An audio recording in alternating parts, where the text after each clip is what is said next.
Have you ever wondered why 80% of New Year's resolutions fail by February?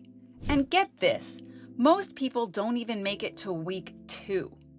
Well, what if I told you the problem isn't you, it's the date, and that January 1st is actually the worst time of year to start anything new? Welcome to Longevity Lifestyle, where we blend ancient healing wisdom with modern science to bring you natural solutions that actually work. And today, we're diving into why your New Year's resolutions are set up to fail before you even begin, and the Ayurvedic approach that works with your body instead of against it. So stick around, because by the end of this video, you'll understand why timing matters more than willpower, as well as practical steps you can start taking today to finally make those healthy habits stick. Let me ask you something. Would you ever see a farmer out in the field in the dead of winter trying to plant seeds in frozen, rock-hard earth? Of course not. That would be ridiculous. Yet every single year, millions of us do exactly that with our lives. We stand there on January 1st, hungover from champagne, bloated from holiday cookies, and declare, "This is the year I'm going to completely transform my life." And then we wonder why by February, we're back to our old habits and feeling like failures. Energetically, planting seeds of change in our lives works the same way as that farmer planting seeds in the earth. If the timing is off, they don't take root. But when we plant at the right moment, everything grows with less effort. Ayurveda has understood this for thousands of years because the entire system is built on one principle. Your life expands when you move with nature and not against it. Ayurveda aligns renewal energy with spring, and it makes sense because the word Ayurveda literally translates to the science of life. And guess what? Nature is not starting anything new in January. Nature is sleeping, hibernating, conserving energy. The earth is frozen, there's minimal sunlight, and every living thing is basically in rest mode. The actual new year, at least energetically speaking, starts with the spring equinox around March 20th. That's when nature wakes up. That's when the earth softens, the sun returns, and new life begins sprouting everywhere.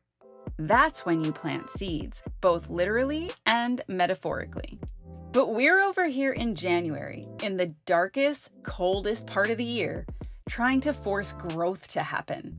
It's like pushing a boulder uphill while wearing roller skates. Sure, you might make some progress, but man, is it going to be unnecessarily hard. A 2020 study published in the Journal of Clinical Psychology found that only 9% of people who make New Year's resolutions actually keep them. 9%. That's not a willpower problem, folks.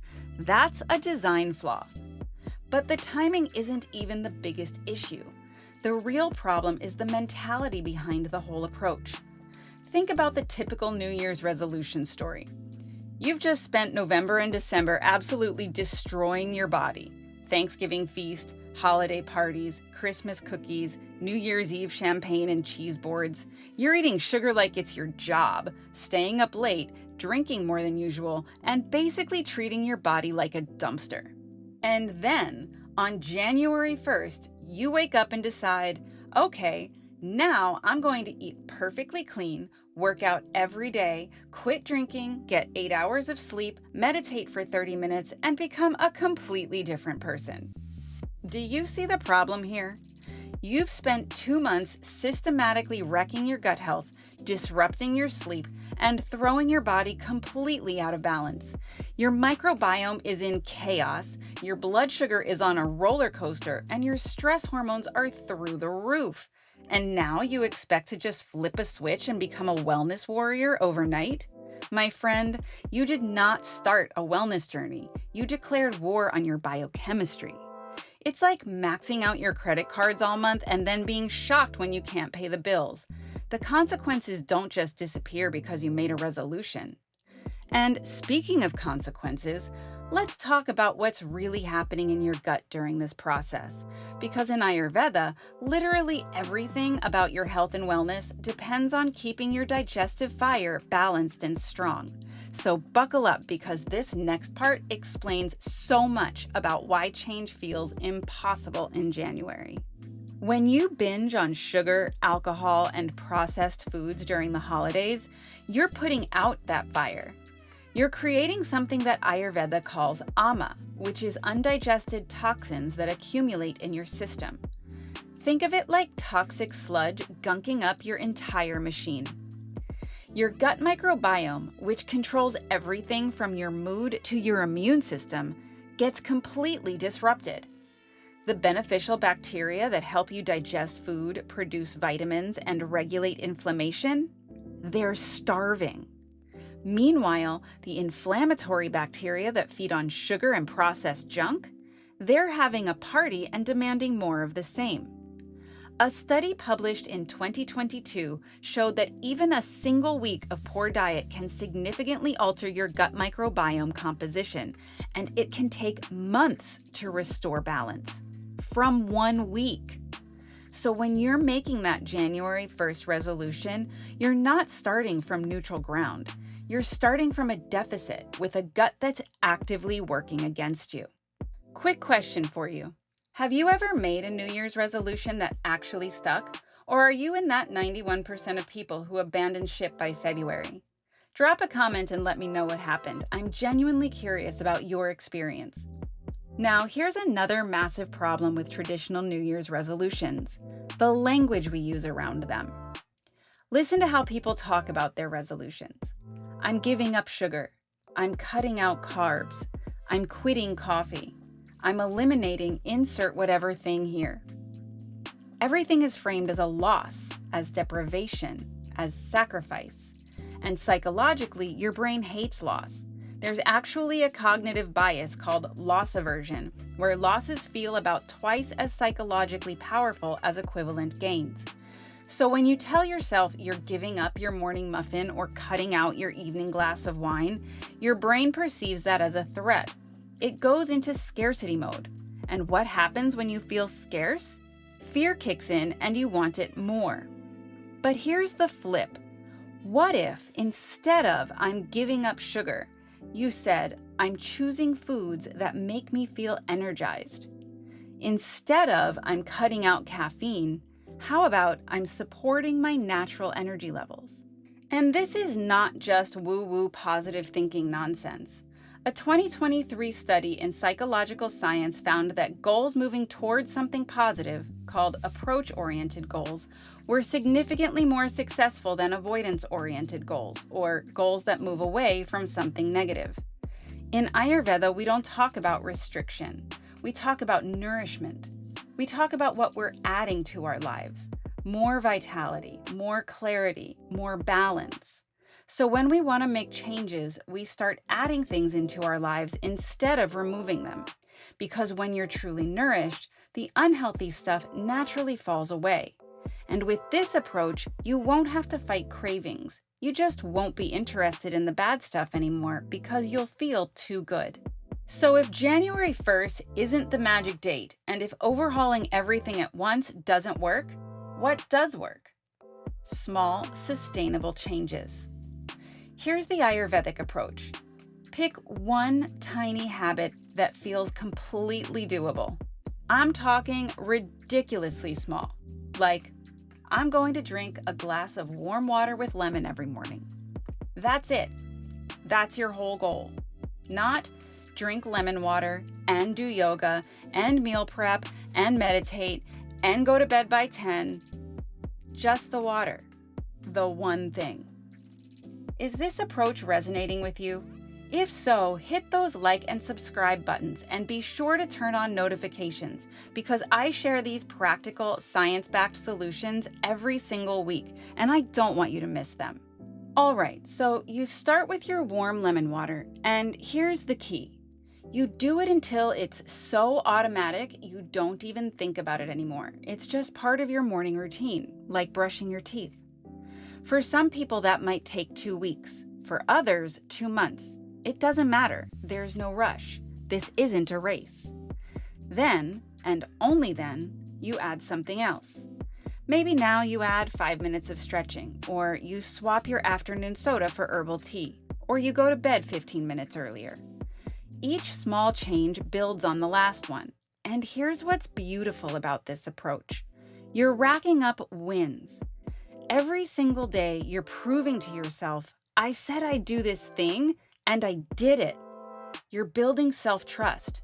You're creating evidence that you're capable of change. The research backs this up big time. One 2019 study found that habit-based interventions focused on small, consistent changes were more effective for long-term health behavior change than intensive overhaul approaches. Dr. B.J. Fogg from Stanford University literally wrote the book on this. It's called Tiny Habits. He's shown that the key to lasting change is making your new behavior so small that it's easier to do it than to not do it. And then celebrate every time you complete it, because that positive emotion is what wires the habit into your brain and gets you to want to keep doing it. If you want to check this book out for yourself, I'll leave the link in the description. You see, here's what happens with traditional resolutions. You set this huge, ambitious goal.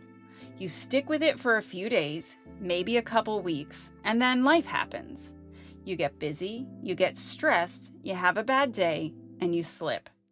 Maybe you eat the cookie, maybe you skip the workout, maybe you sleep through your meditation alarm. And instead of thinking, okay, that happened, moving on, what do most people do? They spiral. Well, I already messed up, so I might as well eat the whole box of cookies. This diet is ruined anyway. I'm so weak. I have no discipline. Why do I even bother? I'm just gonna fail like I always do. Next thing you know, you're eating cookies over the sink like a raccoon in yoga pants. And that shame spiral? That's what kills the resolution, not the cookie. If you've ever been to a yoga class, you might have heard of this concept called ahimsa, which means nonviolence. It's an all-encompassing concept, so it doesn't just mean nonviolence towards others, but also towards yourself. All these self-deprecating thoughts we have are considered violence towards ourselves. When you slip up, and you will slip up because you're human, the practice is to observe it without judgment. Like, I made a choice that didn't serve me. What can I learn from this? And what do I need to support myself right now? Maybe you need more sleep. Maybe you need to manage stress differently. Maybe you need to plan your time better or ask for support. But what you don't need is to shame yourself into submission. That's never worked for anyone, ever. You see, here's something most people don't talk about. There's an actual physical cost to repeatedly breaking promises to yourself. Every time you set a goal for yourself and don't follow through, your body experiences that as stress. Your brain registers the disconnect between what you said you'd do and what you actually did. And that triggers your stress response, which means your body releases a little hit of the stress hormone cortisol, which, when chronically elevated, wreaks havoc on your entire system. It affects your gut health, suppresses your immune system, disrupts your sleep, increases inflammation, and makes it harder to lose weight. So ironically, the cycle of making and breaking resolutions is actually making you less healthy. A 2021 study found that cognitive dissonance, which is that uncomfortable feeling you get when your actions don't match your values, activates the same stress pathways in the brain as physical threats. Your body isn't great at distinguishing between I ate the cookie and there's a tiger in the bushes. Is one more intense? Yes. But the stress pathway is the same, which is wild. But when you make small promises to yourself and keep them, that builds a completely different neural pathway. That creates a sense of safety, of reliability, of I've got my own back. And that physiological state is where healing happens. In that state, your gut can restore balance, inflammation goes down, and your energy returns. Do you know someone who could really use some small wins right about now? If so, share this video with them. So let's bring this full circle back to timing. In Ayurveda, we recognize 3 main seasons in terms of energy, and they line up with the 3 doshas. There's Kapha season, which is late winter and spring, Pitta season, which is summer to early fall, and Vata season, which is late fall and winter. Don't worry if these words are new to you. We're just giving broad concepts here. Just think about the qualities of these times of year. Hot, cold, dry, windy, wet, etc. January 1st is the heart of Vata season. It's the coldest, driest, windiest, most unstable time of the year. Vata governs movement, change, and creativity. But when it's out of balance, it creates anxiety, scattered energy, and that feeling of being ungrounded. Think of Vata season as trying to reorganize your entire house during a tornado while running late. That scattered, ungrounded feeling, that's all Vata. So trying to make massive changes during peak Vata season, you're fighting an uphill battle. This is the time for rest, for grounding, and for nourishing practices that create stability. So when is the ideal time for setting new intentions and goals? That's Kapha season, which begins in late winter and peaks in spring. Kapha is associated with the earth and water elements and governs growth, stability, and new beginnings. That's when nature is literally showing you this is when we start fresh. You know that saying, April showers bring May flowers? That's Kapha season summed up in a nursery rhyme.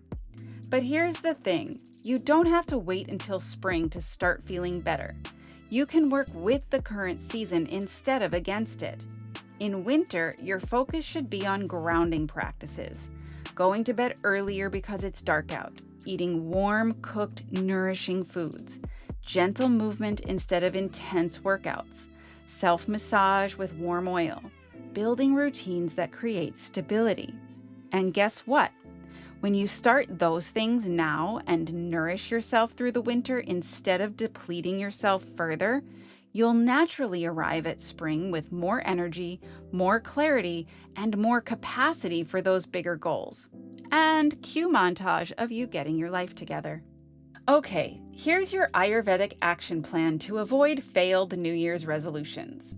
First, let go of the arbitrary January 1st deadline. You can start making better choices literally any day. Today, tomorrow, next Tuesday, it doesn't matter. What matters is consistency over time, not the date you start. Second, pick one small change that supports your health. Just one. Make it so easy that it almost feels silly. Like, I'm going to chew my food 20 times before swallowing, or I'm going to put my phone across the room before bed. Or maybe I'm going to sit down when I drink my tea instead of standing. Third, do that one thing until it's automatic, until you'd feel weird not doing it. That might take 3 weeks, might take 3 months. Be patient with the process. Fourth, when you slip, notice I said when and not if. Practice compassion. No shame spirals allowed. Just notice what happened, get curious about why, and make a different choice next time. Every moment is a fresh opportunity. Fifth, once your first tiny habit is locked in, add another one. Build slowly, build sustainably, build in a way that your future self will thank you for. And if you want to honor the spring equinox as your real new year, mark it on your calendar. It's around March 20th when the sun moves into Aries. As we move through late winter into early spring, that's when you can start thinking about bigger goals, new projects, and fresh starts, because that's when nature is doing it too, and then you'll have the wind at your back instead of in your face. Okay, if you want to learn more about the Ayurvedic perspective on things, check out this video right here. And remember, longevity isn't luck, it's a lifestyle. Until next time.